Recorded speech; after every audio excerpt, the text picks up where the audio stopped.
still hungover. Seriously, it's ridiculous. I think I actually feel slightly worse today than I did yesterday. Although today and yesterday just pale in comparison to how bad I felt on Sunday. All worth it, mind. 100% worth it.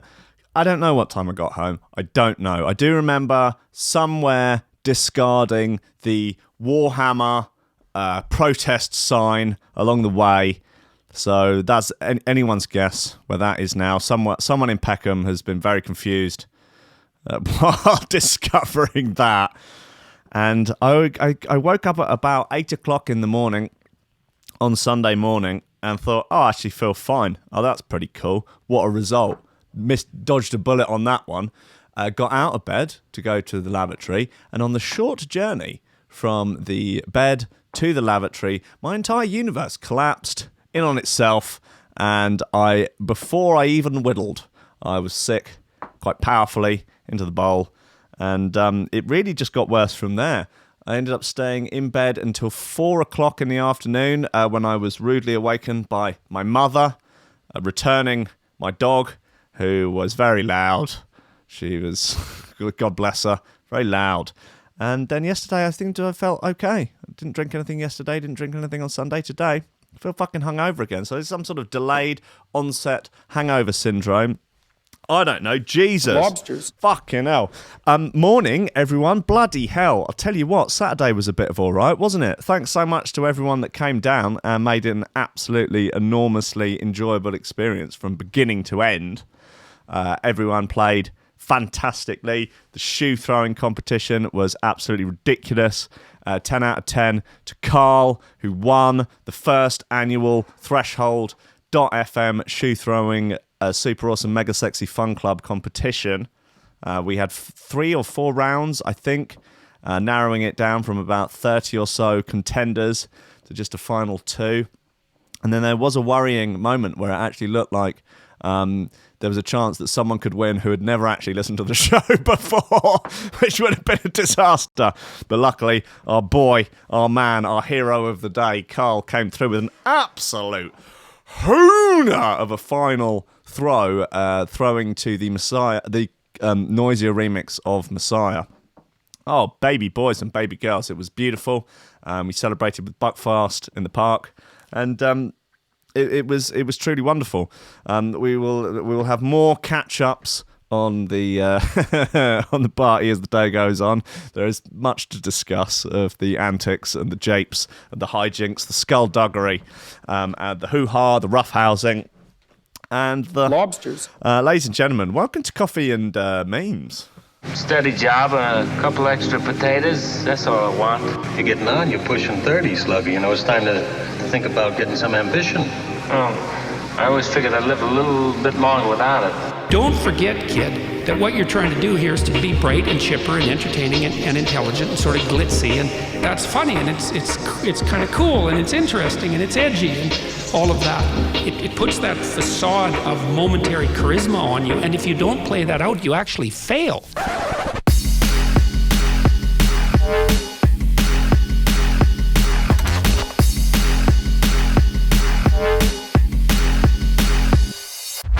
Ladies and gentlemen, welcome to Coffee and Memes on Threshold.fm, on Facebook, YouTube, and Twitch.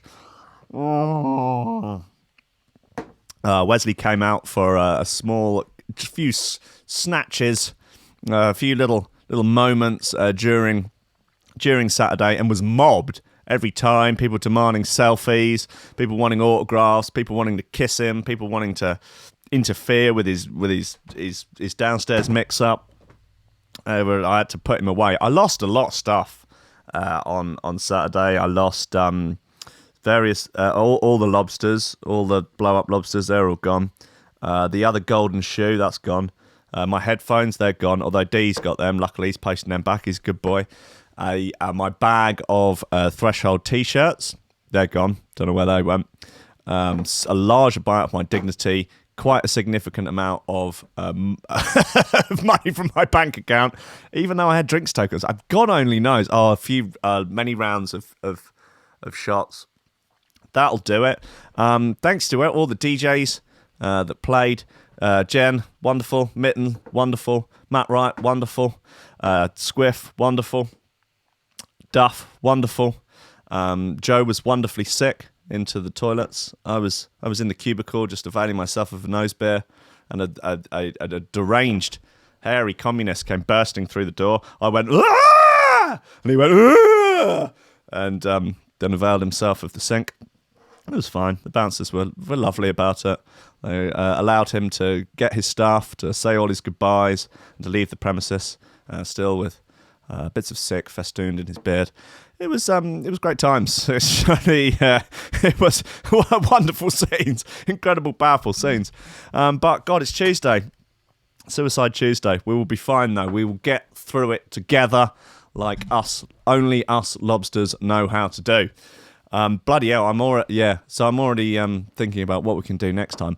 I feel like we could have a threshold pool party. That could be a good one. I'm so up for the day raves are definitely the way forward at a sort of non-club environment, because what was one of the nicest things about it? Because if it had just been in a club, no one really would have spoken to each other and people wouldn't have mingled in the same way. But because it was in a pub with a nice garden, you could be outside and have the music outside, and blah, blah, blah, blah, everyone got to know each other, and everyone bonded, and everyone snogged passionately and made sweet, sweet love.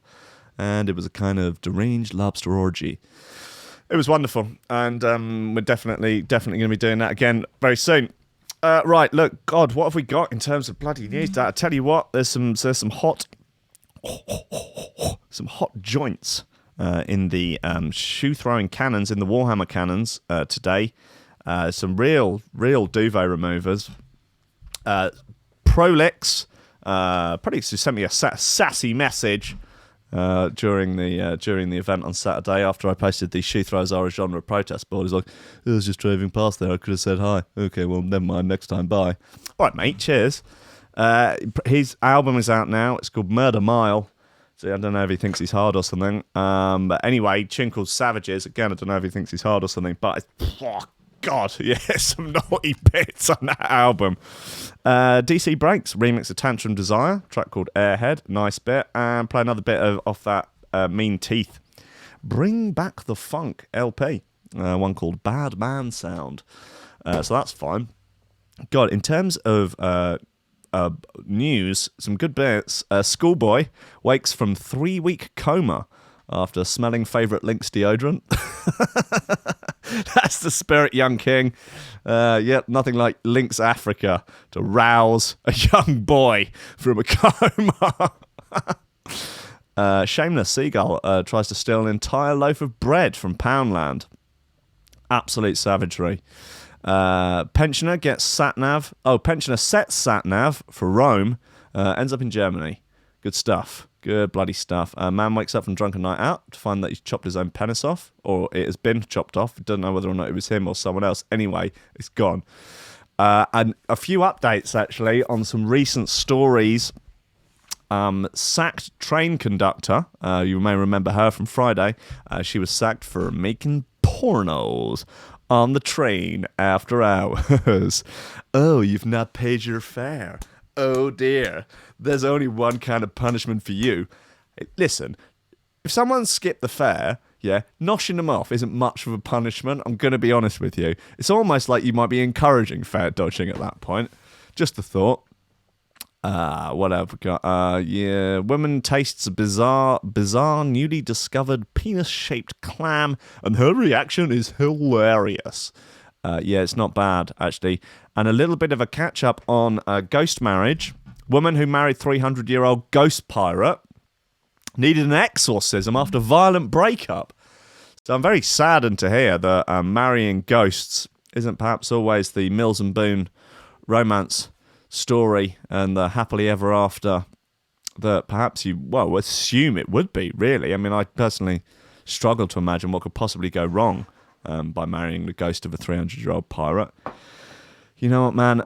Maybe 300-year-old pirates need to get their act together. You know, we're living in very different times. You know, perhaps pirating is kind of dying out a little bit. The swashbuckling, the skullduggery, you know, the barrels of rum, the peg legs. They just don't go down in 2019. Pirates are deeply problematic. Pirates are misogynistic, transphobic, They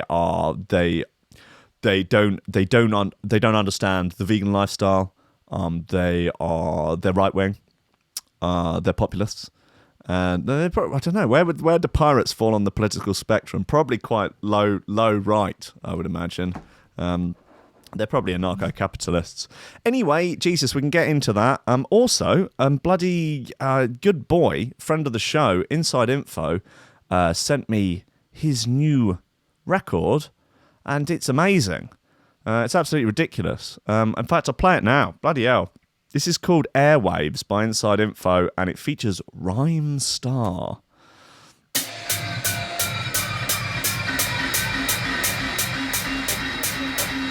Yeah, buckle up for this one. This is definitely a duvet remover.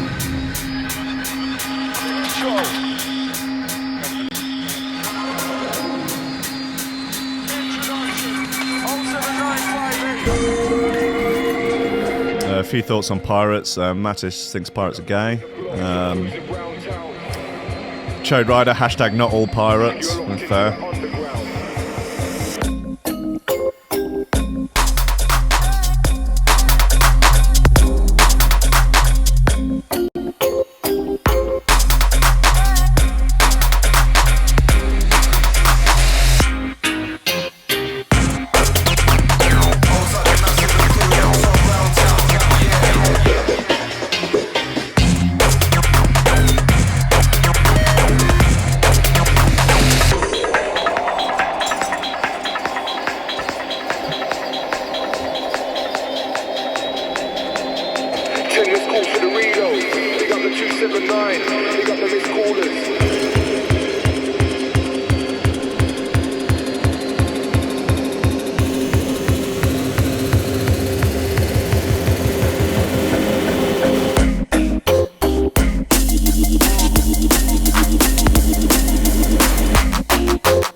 Is there something wrong with the stream on Facebook? YouTube seems fine.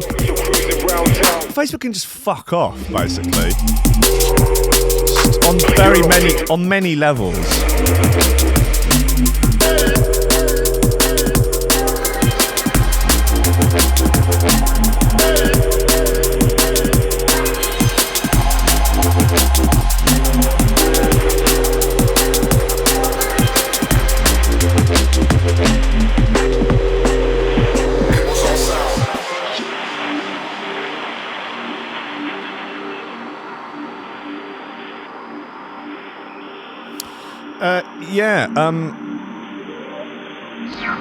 That's Airwaves by Insideinfo. Out soon, I presume.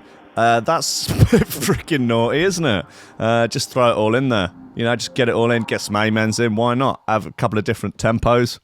Who cares? Not me. That's well, Paul, well done. Well done. I think I speak for all of us when I say, well done. Bloody good tune. Right, come on then. Let's get into some news. That's why we're here, aren't we? I guess, maybe, sort of.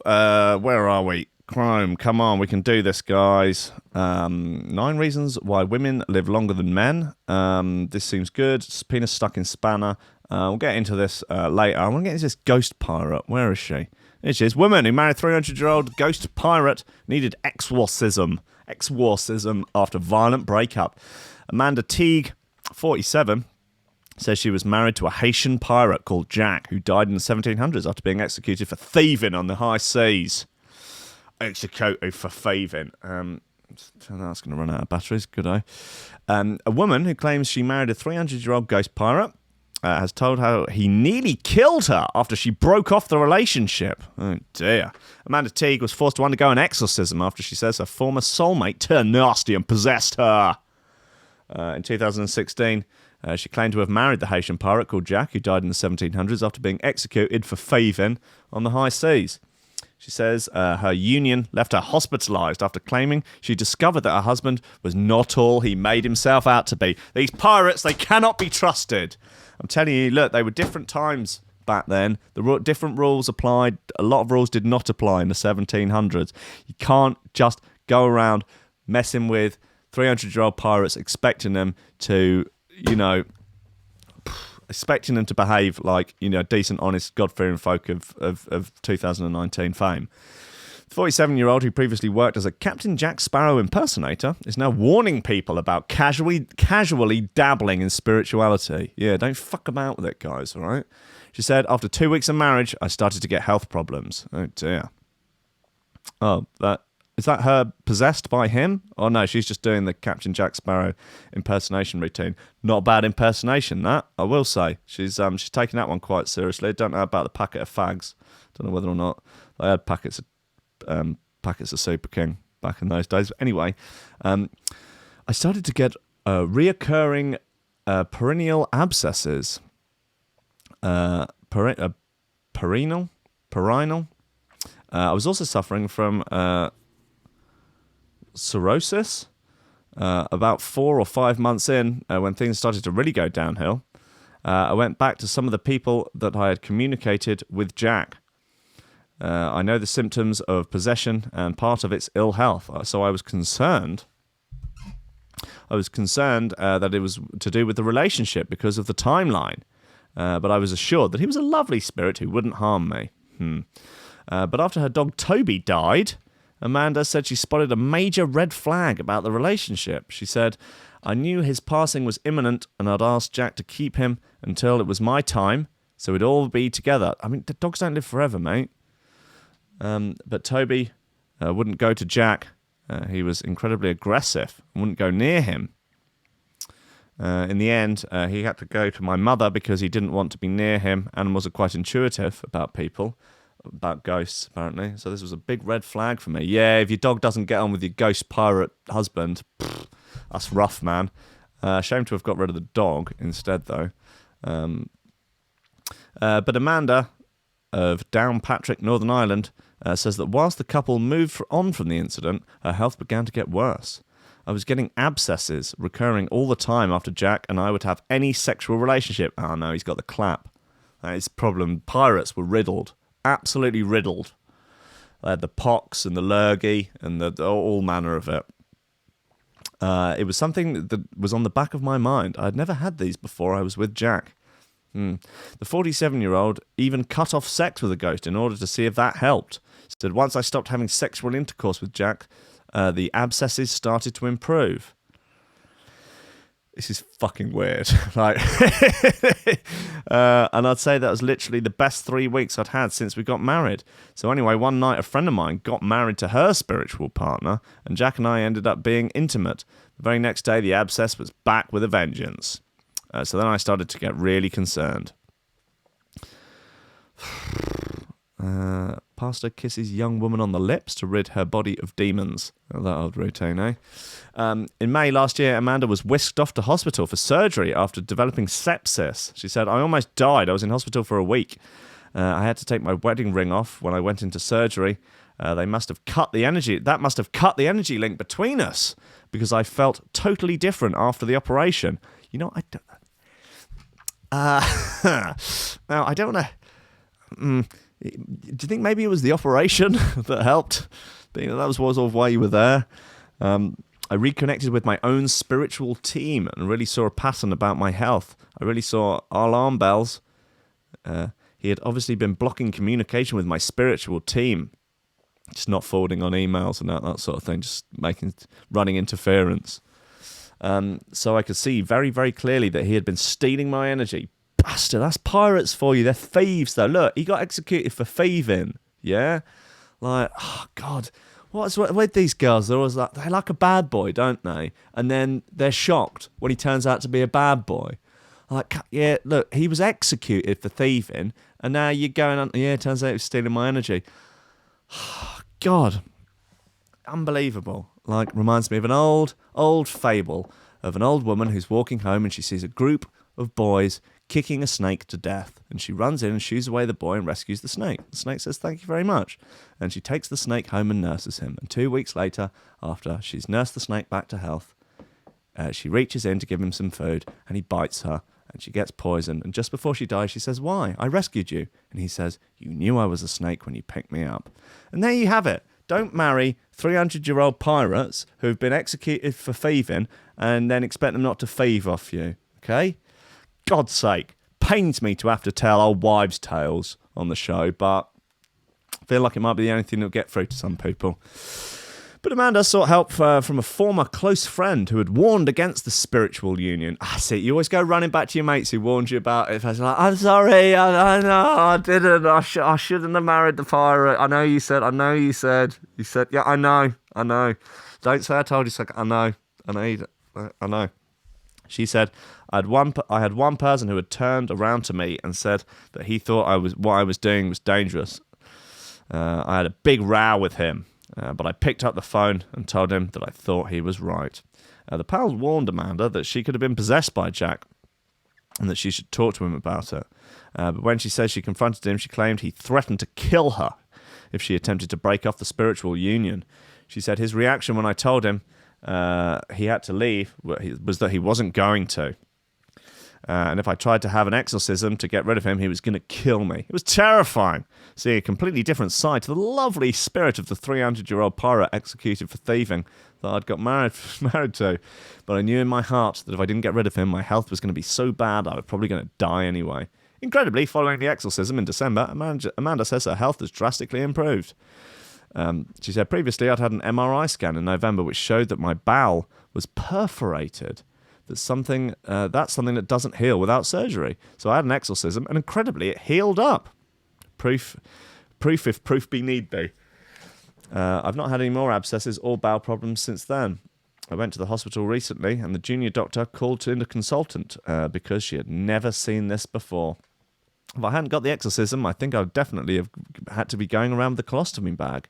Now Amanda has written a book about her experiences. Oh, here we go. She's selling a book. Now Amanda has written a book about her experiences, and she says she has sworn off all spiritual work. She's added, I quit it all because I'm terrified. The book, A New Attitude, can be purchased from Amazon. Well, I look forward to leafing through that. I'm sure it'll be an absolute romp of a read, and not in any way complete and utter madness for cash.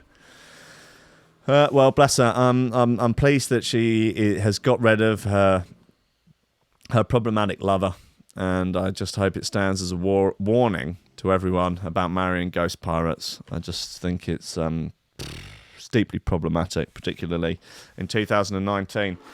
Right, let's see what else we've got in terms of Warhammers. Let's play this new Prolix bit then. Come on, let's stop messing around.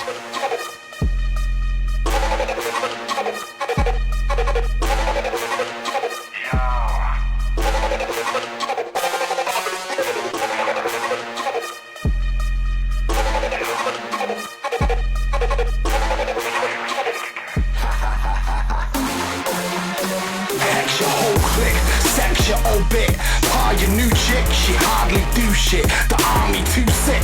Land of the giants, home of the brave. The grim reaper standing over your grave. Black Crombie with the zombie steez. Don't put the curses on me, please. MCs are like, don't put them verses on me, cheese. The night pharaoh, shooter of the white arrow. The man are lame, yo, they don't possess the right ammo.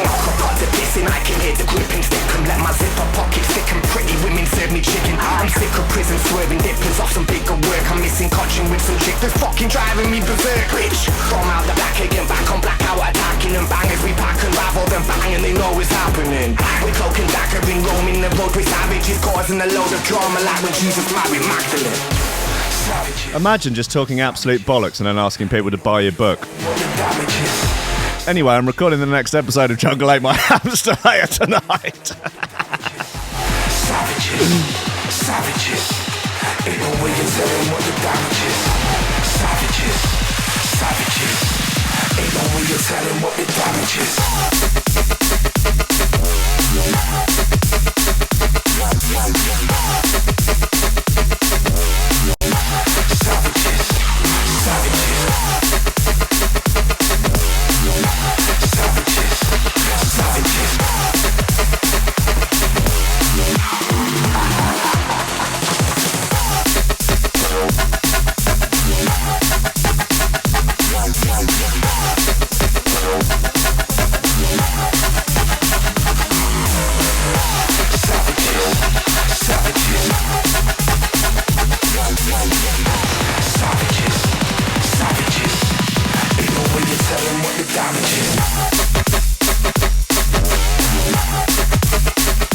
This is naughty.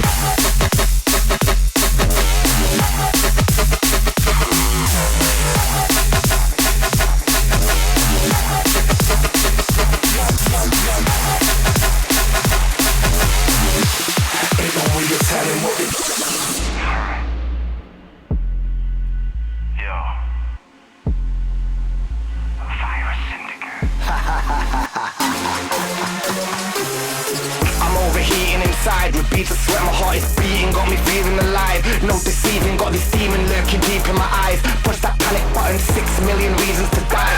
I am mad and nutting, fuck, I'm trying to grab a tutting. Causing up a ruckus, fucking sick of never having nothing. Cabbage in brain, slashing new veins. I'm a savage, damn it, wrap you in chains, Jackie for change. I'm a manic addict, Aspen, trying to grab a bite. Fuck up, got to pissing, I can hear the gripping stick. And let my zipper pocket stick and pretty women serve me chicken. I'm sick of prison, swerving dippers off some bigger work. I'm missing coaching with some chick that's fucking driving me berserk, bitch. From out the back again, back on blackout, attacking them bangers. We pack and ravel them bang and they know it's happening. We're cloaking daggering, roaming the road with savages, causing a load of drama like when Jesus married Lobsters.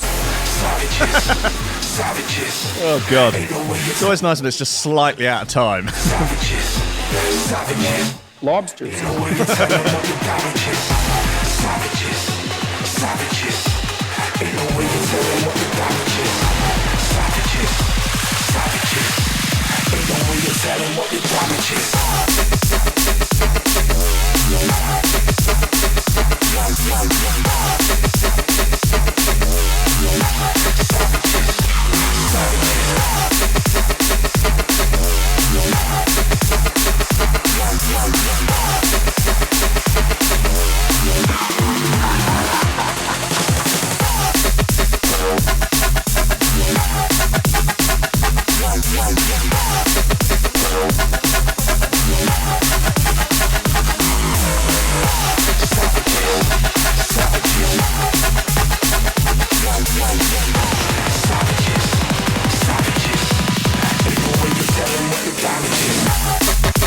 Yeah, that's Savages by Prolix, featuring Sounds Like Virus Syndicate. I'm assuming.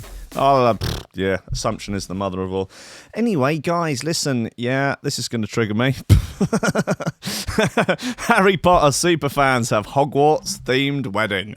Of course they fucking do. Look at that. Well, they look sweet, don't they? They do look sweet, and, you know, God bless them that they're happy, aren't they? Yeah. I'd like to say, you know, they're not hurting anybody in the process, but presumably they had guests at the wedding. That must have been quite traumatic for those people. It was certainly, I just wouldn't have gone, basically. I mean, even if it was like my brother getting married, you know, I'd just jog it on. You know. Anyway, Tom Woods of the Lad Bible, which is a website, I guess, reports.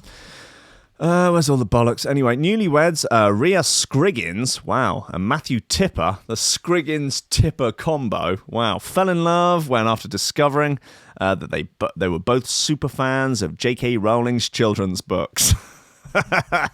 Nicely put, Tom Woods.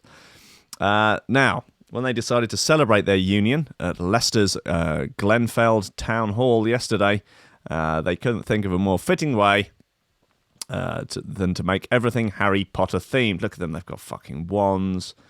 He's got bloody Potter glasses on. It's a disgrace. That included arriving to the wedding venue dressed in the robes of Hogwarts School of Witchcraft and Wizardry, bringing along an owl with them. What, a live owl? And the bride wore a dressed base. Oh, fucking hell, Tom Woods. He's the worst. And the bride wore a dress based entirely on one of Hermione Granger wore, one that fucking Nora wore in the film series. Of course, there were wands and broomsticks and all sorts, but the couple definitely enjoyed celebrating their special day in a world of magic. 34-year-old Rhea, who sports a Harry Potter-style lightning scar tattoo on her wrist. The scar is on his head, not on his wrist. If you're going to do it properly or not at all. She says, I grew up reading stories and I liked every time I watched the films, it chased me back to when I was younger. It looks I should speak, I guess. Before I met Matthieu, I'd never met someone who I liked as much as me, but he's just as passionate about Harry as I am. It's wonderful to be able to share that with someone, and when we decided to get married, it seemed obvious to have a part of the theme in that, like... Everything about the wedding's Harry Potter themed, even the vows. I said, after all this time, which is one of my favourite quotes from Dumbledore. And Matthieu simply said, always, it were perfect. That means absolutely nothing to me. For those who don't know, that's a reference to Severus Snape's secret love for Harry Potter's mum, Lily. Oh, racy. Rhea continued, I studied the movies to cram as many Harry Potter details into the wedding. Even the tables had little golden snitches on them, which are little Ferrero Rocher chocolates with wings on them. Oh, lovely stuff. Although it is a real owl, they've got a real owl in a cage. That owl really is posing for the picture. I'm quite impressed with that. See, the kids are getting well into it. I think the adults, not so much. Yeah. My dress is white. It's the same style as the one Hermione wears for the Yule Ball from the Tri-Wizard tournament in the 4th film. 31-year-old Matthieu also dressed for the occasion, wearing a burgundy Gryffindor-coloured suit. I think it's particularly fun to dress up for your wedding, to basically dress up as someone else. You don't think that maybe on your wedding day would be the one day when you're really sort of supposed to be yourself? You know, the day, like you're at the altar. What's going on here? Are we marrying each other or are we marrying fictional characters? What's the situation? You'll probably guess this already, but they're now off to Harry Potter Studios for a VIP experience as part of their honeymoon. I hope they never come back. Well, as long as they're happy. Yes, exactly. And what I also think is good is that you get sort of two nutters like this, and if you put them together, then they don't inflict their madness onto the rest of society. Well, not quite as much as society, because otherwise, if they go off and marry people who are not obsessed with Harry Potter, then there's two people who then have to put up this nonsense. Whereas, I think it's good. It's fine. It's good. I'm happy for them. God bless them. Bless their eyes. I don't agree with their lifestyle choices. I don't agree. I mean, I just hope that none of the tax that I pay ever goes to helping them do anything, but glad they exist. They make the world a more colourful place, but they're not coming round, okay, for dinner or for drinks or anything. They're not allowed around the house. That's all I'm saying. But God bless them. And no, they seem sweet. Good luck, guys. Good luck. Anyway, update on that school children putting jeers into pancakes in the home ec class. There's been a confiscation. Police seized baggie with off-white liquid substance in probe of vile middle school crepe tainting. Police probing Ohio middle school students for allegedly putting urine and semen into crepes. They served to teachers, seized a clear plastic baggie with off-white liquid substance from one of the teenage suspects, according to the police report. Kids these days. Sheriff investigators determined that two quartets of boys were involved in separate... Two quartets? Am I missing something here? What the fuck does that mean? Two quartets of boys were involved in separate food tainting incidents last Thursday at Hyatt's Middle School in Powell, a city 15 miles north of Columbus. One group of suspects, all of whom are 14, is suspected of placing semen in crepes that were prepared in a global gourmet home economics class. A police report notes that a 24-year-old female teacher and a second individual were victimised by the teens, who could face assault, disorderly conduct, and failure to report a felony charges. Right. Since Delaware County Sheriff's Office deputies were told that video of the incident has been recorded, 3 iPhones were confiscated from the suspects. Additionally, deputies seized a clear plastic baggie of off-white liquid substance. Investigators suspect that the baggie, which was sent to the police lab for testing, contains semen. The second incident, which occurred later in the day, on May 16th, involved 3 14-year-old students and a 15-year-old pupil. Deputies believe the boys, who could face felony assault raps, placed urine in food that was consumed by a 48-year-old male teacher and 3 other victims. It was only after the crepes had been eaten by the victims. Crepes. Blood don't step on my crepes. Had been eaten by the victims that the school personnel learned of a troubling video that was circulating among students. The clip appeared to show semen being added to the crepes. Today is the last day of classes at Hyatt's Middle School. When the police probe of the alleged food alterations is completed, the county prosecutor's office will make a final charging decision. This, being America, that could definitely be the end of the lives of those children. They'll be put into some sort of juvenile detention centre and almost certainly never leave. Keen to get updates on it, though. Yeah, they've certainly got significant DNA evidence together. Although I would imagine, I don't know whether or not, can they take DNA from 14-year-olds without... If the parents go, no, can't do it. Are they illegally allowed to? Don't know. Well, God bless them. All, in a way. No, hold on. Look, don't be doing that. Don't be putting... don't be jizzing in your teacher's grapes. Come on, man. Just some salt, some lemon, a bit of sugar, a bit of jam, some butter. But please, hold the vitamin D, if you know what I mean. Anyway, what else have we got here? Let's have this mean teeth Badman sound routine. It's a nice bit.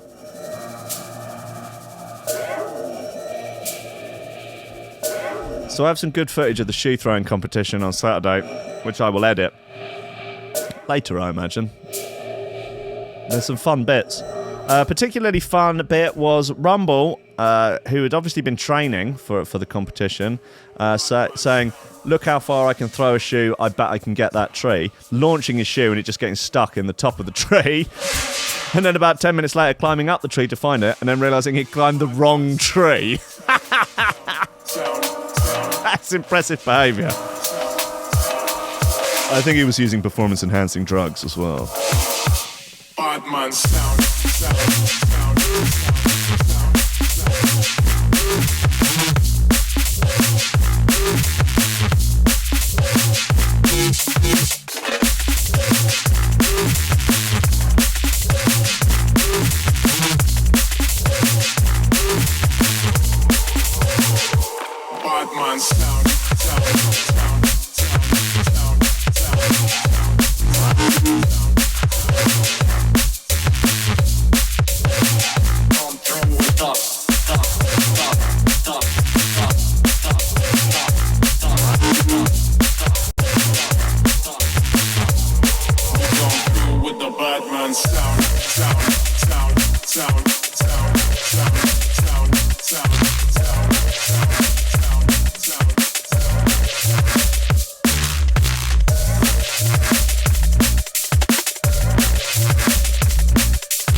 come through with the Badman sound, sound, sound, sound, sound, sound, sound, sound.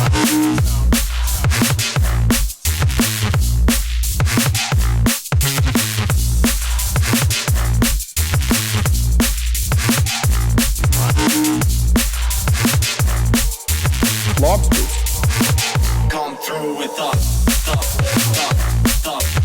too much heat in one package.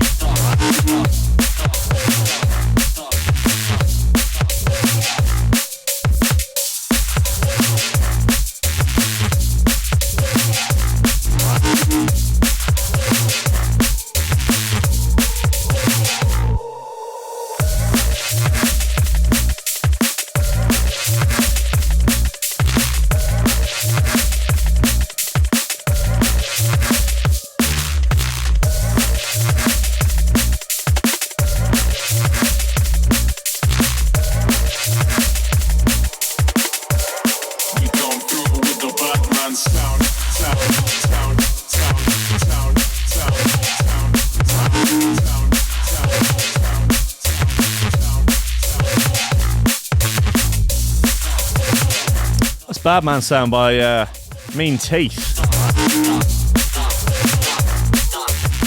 Nice solid bit of gear.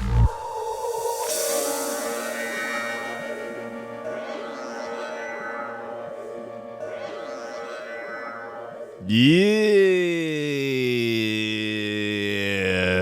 I just walk in, play like the sickest sets. People just go nuts. Sacked train conductor opening her own porn studio. Hi. Sure. Amelia Ward, racking up 26 shares on this.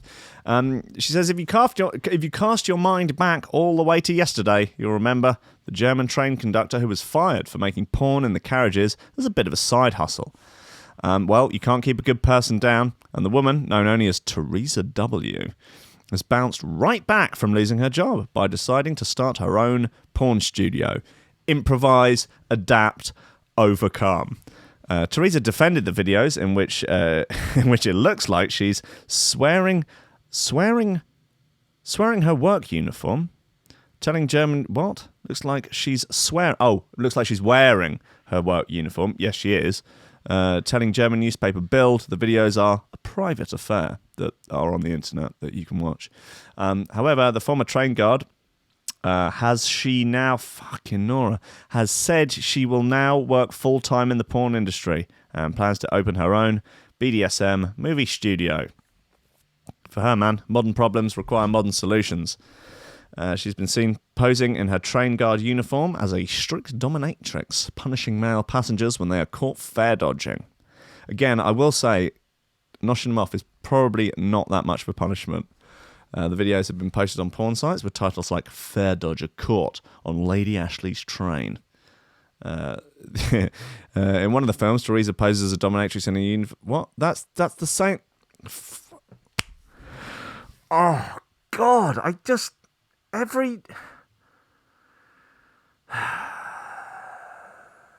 don't know why it surprises me. I don't know why I find it shocking every day. I mean, Jesus Christ. Okay, so that's just a slightly reworded version of the sentence above. The sentence above is, she was seen posing in her train guard uniform as a strict dominatrix, punishing male passengers when they were caught fare dodging. Two sentences later, in one of the films, Teresa poses as a dominatrix in her uniform and punches a male passenger who has dodged his fare. I mean, just come on, man. Like, they're just like not looking, not bothering to look while they're writing it. Okay, post. No thought to reread what is a really short article, what is probably 300 words, before posting it. She apparently says in the video, "So my little friend, I've caught you. Now I'll show you what I do with passengers who haven't paid their fares. Pull your trousers down. I want to see your naked..." That's got 3 asterisks behind, so I'm going to go with anus. I want to see your naked anus. 33-year-old Teresa then threatens the passenger with a whip. Another of the films allegedly sees her invite a man into the driver's cab to shoot an erotic scene. She slated the company for sacking her, saying her former employer at German Rail, Deutsche Bahn, has no reason to dismiss her, and that they're very naughty boys, and if she ever catches up with them, they're in big, big trouble. However, the company said that just the use of the uniform for her out-of-work activities was enough to dismiss her. Authoritarian madmen. And they also threatened her with further legal action once evidence had been looked at. However, the publicity has encouraged the entrepreneurial gal to explore her creative side, having started a crowdfunder to open her S&M studio. Better be a link. There's no link. She posted on a crowdfunding website writing, "My style is unmistakable." I said, "My style is unmistakable. Even in my private life, I love to slip in my costumes. With your help, I would like to raise some Deutschmarks in order to finally be able to become who I truly am." Sadly for Teresa, it was closed down for breaching the site's terms and conditions. Oh, what? Is there not some sort of like porny Kickstarter? Like, I don't know, I'd want to raise enough money to see how many dicks I can fit in my ass. It must be. Come on, Pornhub, this has got to be your next gig. Come on. Porn funder. Come on, guys, this is great. Dragon's Den this shit. She told the local media, "It is my dream, the dream of my own studio." She just needs a bloody break, doesn't she? I don't know about a bloody break. Anyway, slightly bizarre thing down here I saw earlier. Jennifer Lopez says men are useless until they turn 33. Why? What's this based on? Oh, don't mess me around, internet. Oh, God's sake. Right, okay, well, it's just J-Lo. Fuck off, J-Lo. That's it. I've had enough of you. Fine. Look, man wakes up from drunken night out to find his penis has been chopped off. Well, look, I was pretty hungover on Sunday, yeah, but clearly things can always be worse. A man woke up from a drunken night out with his pals to find his penis had been cut off. But that put his hangover into perspective. The man, named as Tan by media in China, where the incident happened, went out on the 7th of May. Out on 7 May. He went out on 7 May with some mates for drinks and food. He ended up passing out drunk after knocking back half a litre of strong rice wine. He was awoken by a sharp pain at around 5 a.m. and saw that he was covered in blood. The 44-year-old looked down and saw that his penis was almost entirely cut off, hanging on by a couple of centimetres of skin, according to a report in the Global Times. Tan called out for his brother, and the pair went to Straight Hospital. The pair went to Straight Hospital, but due to the delicate nature of the injury, several hospitals were unable to help, as they were not equipped for such an op. So the poor fellow was turned away. He was eventually redirected to the Zhangya Hospital of Central South University in Changsha, the capital city of central China's Hunan province, where expert microsurgeons treated him. SETN reports. Following a 7-hour surgery, medics were able to reattach the man's member, managing to painstakingly repair his urethra, blood vessels, and spongy tissues. He spent a week in hospital under close observation from doctors and nurses and is said to be making a good recovery. Associate Dr. Wu Panfeng told the Sanjiang Metro newspaper that the repair operation was actually made more difficult due to the fact that the penis wasn't completely severed. He explained that if it had been fully unattached, it could have been popped onto ice and been preserved until doctors were able to operate. As it was, time was very much of the essence if they hope to get it back on. Although it's still early days, doctors hope that in time Tan will regain full sexual function. However, understandably, the incident has left him rather shaken up. According to reports, he was in a state of shock and days later still refuses to communicate with anyone or disclose who carried out the act against him. He is also refusing to go to the police. Man, I want to know what happened. Did he do it to himself? Was it a jilted lover? Was it a prostitute with a dark, dark heart? Who knows? Because it's not going to be a prostitute with a heart of gold, is it? This is going to be no Pretty Woman situation. Good Lord, no. Yeah, terrifying times. Not ideal. Pensioner sets sat-nav for Rome, ends up in Germany.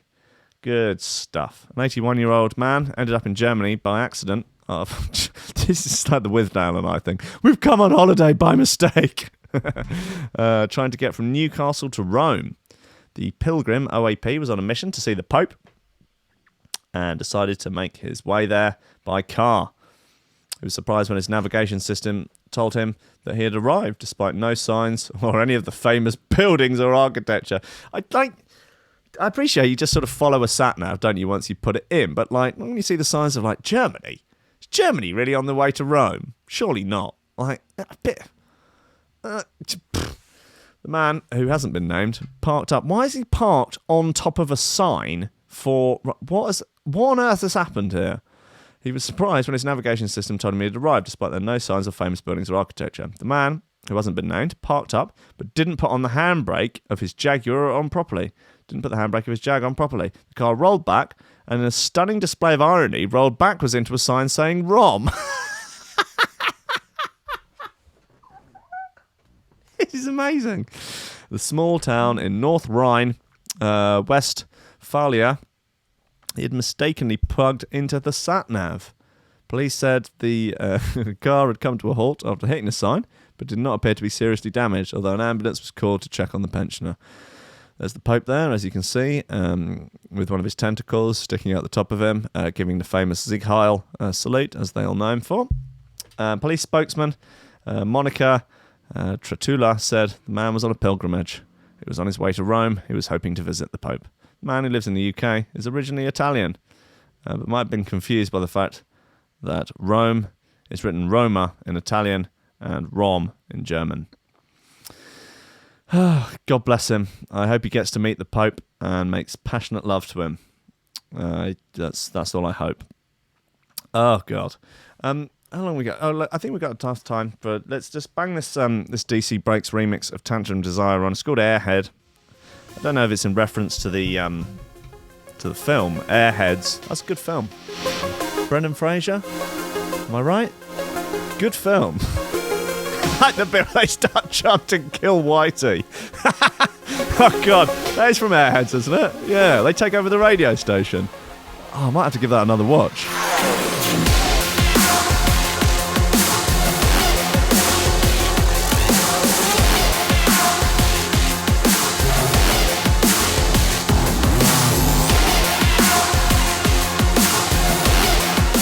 Big Hugh Downer's in the chat.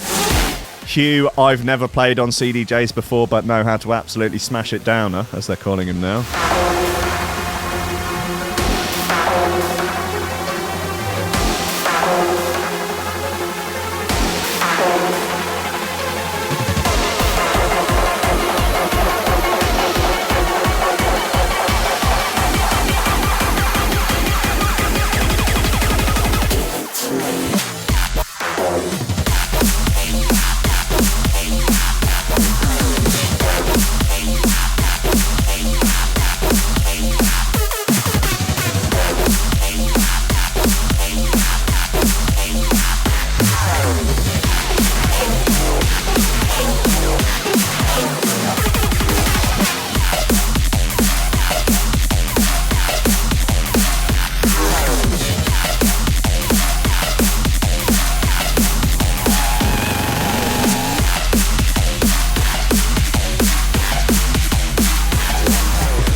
That's outrageous. That's a contender for Shoes Rider of the Week, undoubtedly. Jesus.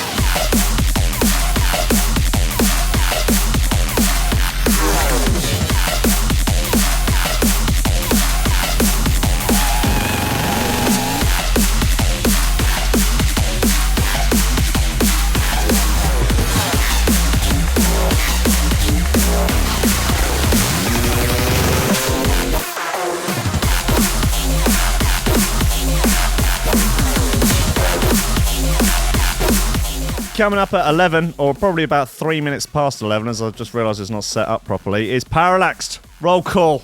A fine member of the Threshold community. Playing a fine bunch of shoe-throwing goodness. So yeah, just give me a couple of minutes here. Alright, guys. Yeah, that's the DC Breaks remix of Airhead by Tantrum Desire, and that's fine. There are no problems with that whatsoever.